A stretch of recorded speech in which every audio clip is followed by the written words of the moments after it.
One,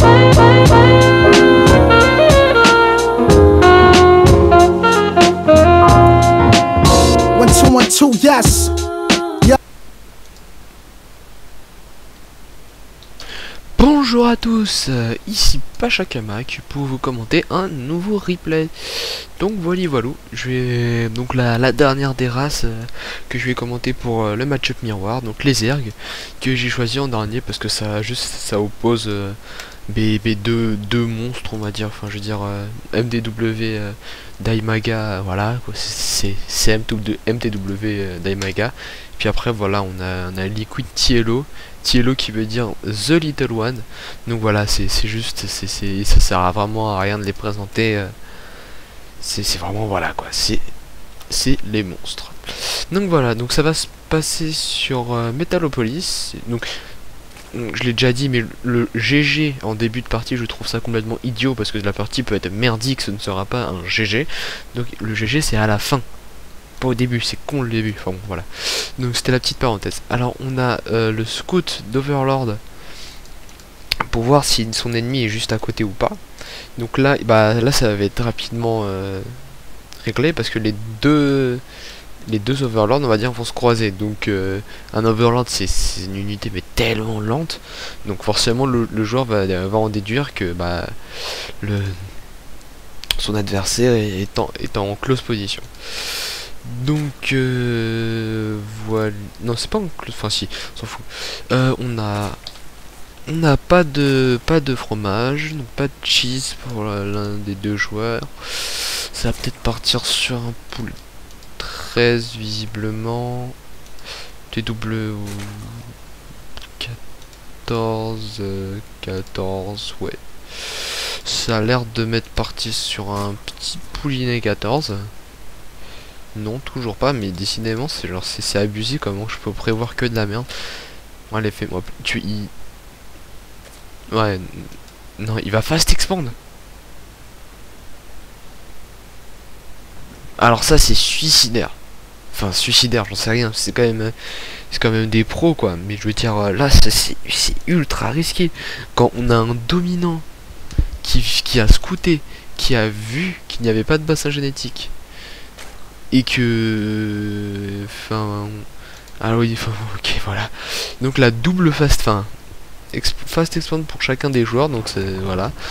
Aucun des deux n'a commencé. Voilà, là Daimaga a commencé la spawning, donc Tielo devrait le faire sous une double. Voilà, je trouve que là il y a une double fast expand, mais ça c'est waouh. Genre là ça va être ça va être risqué, on va dire. Enfin, on va voir ce que ça va donner là, mais le bassin génétique est, voilà, qui est commencé maintenant. Bon, là la distance que vont devoir se taper les Zerglings avec ce dominant qui va scouter les attaques, ça devrait pas être un problème. Mais ça me paraît quand même très risqué de faire deux couveuses. Donc deux couveuses c'est 600 de minerais. Et 600 de minerais c'est énorme en début de partie. C'est voilà. Mais par contre si ce n'est pas contré, c'est une capacité de production mais juste dantesque quoi. C'est une reine là et une reine là sur 3 bases, c'est voilà, ça balance de l'alarme, on va dire. Donc voilà, on a 6 Zerglings. Donc là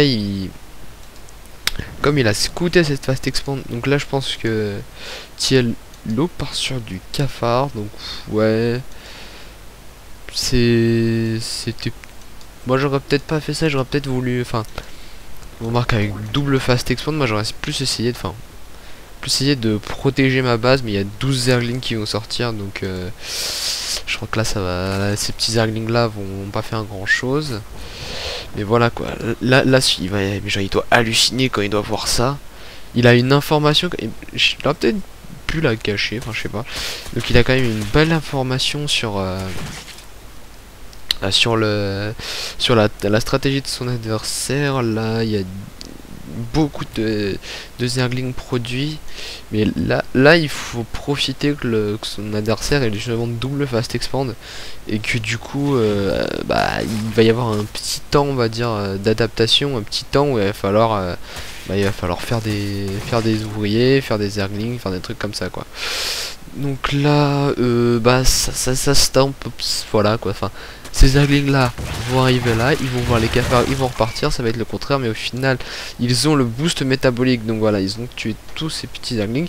Ils passent à l'attaque, mais là il y a quoi? Il y a ces cafards qui vont bloquer, mais ces zerglings qui peuvent se faire, se target de cafard par exemple. Ça c'est une très belle prise, on va dire quoi. Ah mais très beau travail là au niveau de utiliser des APM. Je pense que ça doit monter assez haut quand même. Donc genre voilà, hop, c'est vraiment du pur kitty quoi. Donc là on a toujours pas de deck de Daimaga. Voici quand même Daimaga qui part sur du cafard. Ça va être cafard Hydra logiquement, parce que 2 chambres d'évolution c'est pour avoir les upgrades le plus vite possible. Et il a pété la statue quoi, le fourbe. Donc ça c'est fort en symbole. Il y a une pression psychologique là, c'est la merde quoi. Donc on a Tiello qui reste, qui ne bouge pas, finalement qui décide de tech un peu plus. Là ces petits zerglings qui cassent les couilles quoi, il n'y a pas d'autre mot. C'est cafards qui sont en hold position. Donc en fait ça va empêcher on va dire les zerglings de faire tout le tour et de venir.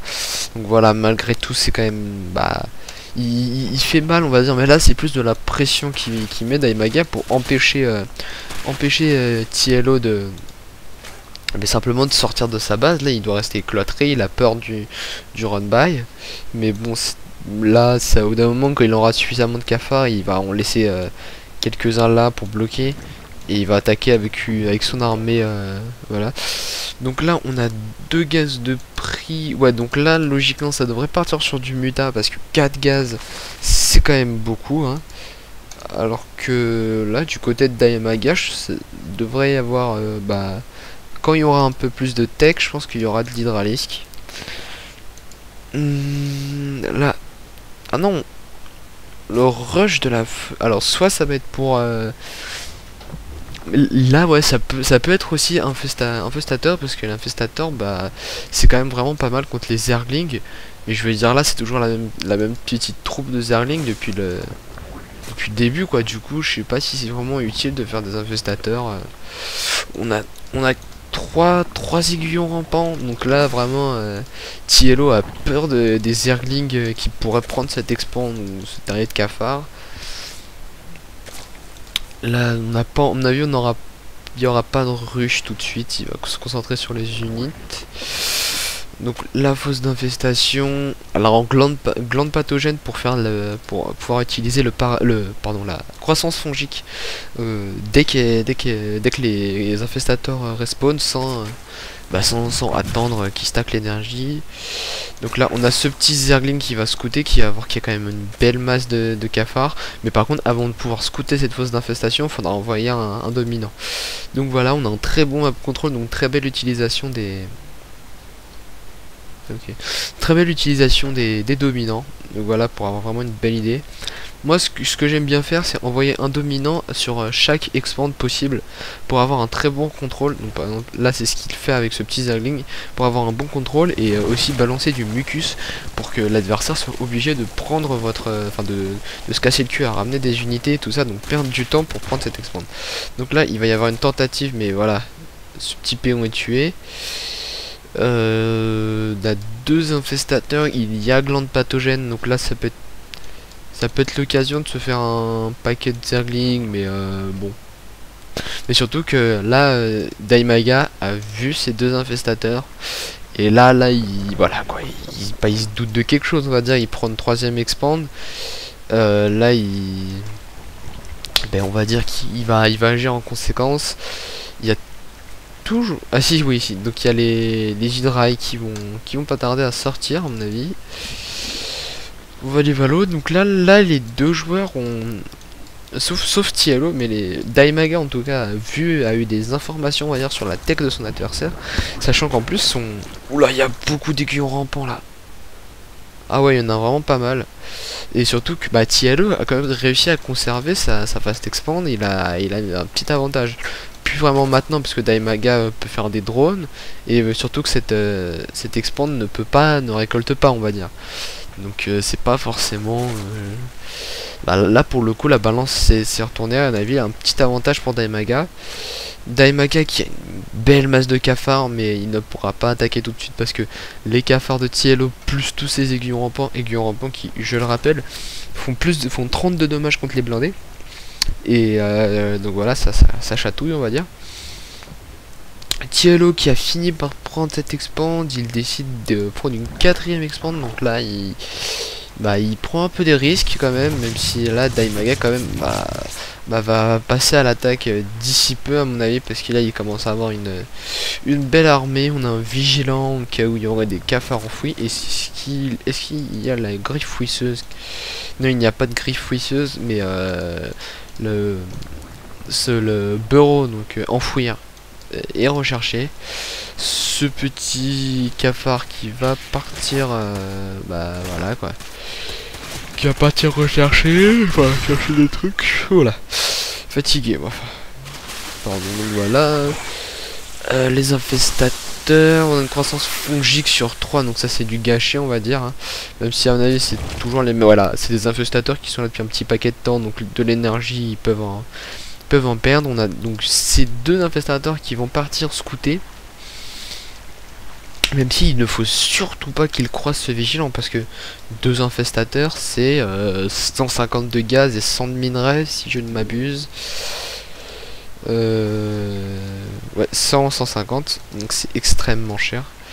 Là, si Daimaga est réactif, on va dire, voilà, hop, et ça